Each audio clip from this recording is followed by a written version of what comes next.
بسم اللہ الرحمن الرحیم۔ اللہم صلی علی محمد وعلی آل محمد کما صلیت علی ابراہیم وعلی آل ابراہیم انک حمید مجید۔ اللہم بارک علی محمد وعلی آل محمد کما بارکت علی ابراہیم وعلی آل ابراہیم انک حمید مجید۔ نماز کے فضائل۔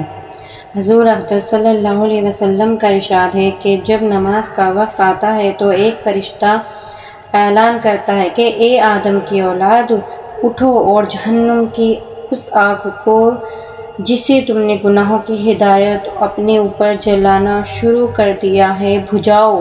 چنانچہ دیندار لوگ اٹھتے ہیں، وضو کرتے ہیں، ظہر کی نماز پڑھتے ہیں، جس کی وجہ سے ان کے گناہوں کی صبح سے ظہر تک کی مغفرت کر دی جاتی ہے۔ اسی طرح پھر عصر کے وقت، پھر مغرب کے وقت، پھر عشاء کے وقت۔ غرض ہر نماز کے وقت یہی صورت ہوتی ہے۔ عشاء کے بعد لوگ سونے میں مشغول ہو جاتے ہیں، اس کے بعد اندھیروں میں بعض لوگ برائیوں، زناکاری، بدکاری، چوری وغیرہ کی طرف چل دیتے ہیں، اور بعض لوگ بھلائیوں، نماز، وظیفہ، ذکر وغیرہ کی طرف چلنے لگتے ہیں۔ حضور اقدس صلی اللہ علیہ وسلم کا ارشاد ہے کہ حق تعالی شانہ نے یہ فرمایا کہ میں نے تمہاری امت پر 5 نمازیں فرض کی ہیں، اور اس کا میں نے اپنے لیے عہد کر لیا ہے کہ جو شخص ان 5 نمازوں کو ان کے وقت پر ادا کرنے کا اہتمام کرے، اس کو اپنی ذمہ داری پر جنت میں داخل کروں گا، اور جو ان نمازوں کا اہتمام نہ کرے تو مجھ پر اس کی کوئی ذمہ داری نہیں۔ ایک صحابی فرماتے ہیں کہ ہم لوگ لڑائی میں جب خیبر کو فتح کر چکے تو لوگوں نے اپنے مال غنیمت کو نکالا، جس میں متزرق سامان تھا اور قیدی تھے، اور خرید و فروخت شروع ہو گئی کہ ہر شخص اپنی ضروریات خریدنے لگا، دوسری زائد چیزیں فروخت کرنے لگا۔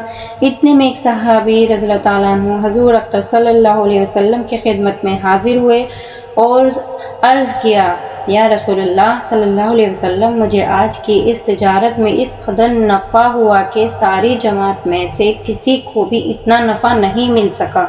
حضور اقدس صلی اللہ علیہ وسلم نے تعجب سے پوچھا کہ کتنا کمایا؟ انہوں نے عرض کیا کہ حضور اقدس صلی اللہ علیہ وسلم میں سامان خریدتا رہا اور بیچتا رہا، جس میں 300 وقیہ چاندی نفع میں بچی۔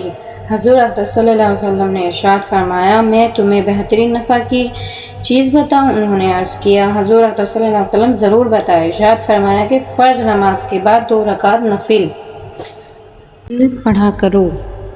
حضور اقدس صلی اللہ علیہ وسلم کا ارشاد ہے کہ اللہ جل شانہ نے میری امت پر سب چیزوں سے پہلے نماز فرض کی، اور قیامت میں سب سے پہلے نماز ہی کا حساب ہوگا۔